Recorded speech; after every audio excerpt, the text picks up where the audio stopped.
అదే RTV app వార్తల్ని క్షణాల్లో చదివే అవకాశం ఉంటుంది. ఒక న్యూస్ పేపర్, ఒక టెలివిజన్ ఛానల్ మీ చేతుల్లో ఎప్పుడు ఉంటాయి. మేము దాదాపు 18 సంవత్సరం అయింది మాకి పెళ్లి అయ్యి.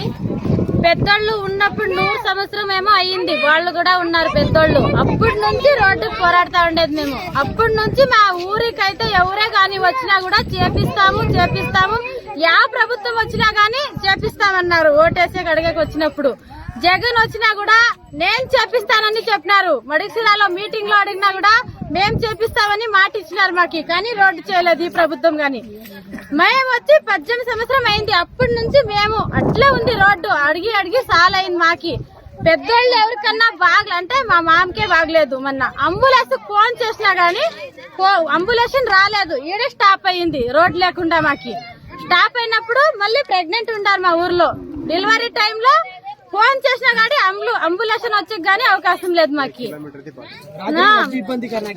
నైట్ 12 గంటలకు వచ్చి జేసీబీ తెచ్చి టాగటర్ తెచ్చి రోడ్ అంతా దున్నేసినారు. రోడ్డు దున్నేసి ఇక్కడ ఒక మనిషి పోయేటట్లు లోత దున్నేసిండాడు జేసీబీ తెచ్చి.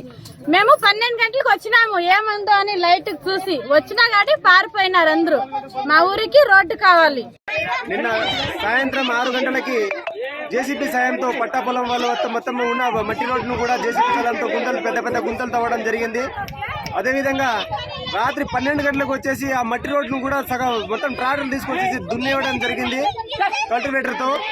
ఇలాంటి ఎస్సీ ఎస్టీ వాళ్ళ పైన, గిరిజనుల పైన జరుగుతున్న అన్యాయాన్ని మేము నిరసనగా తెలుపుతున్నాం.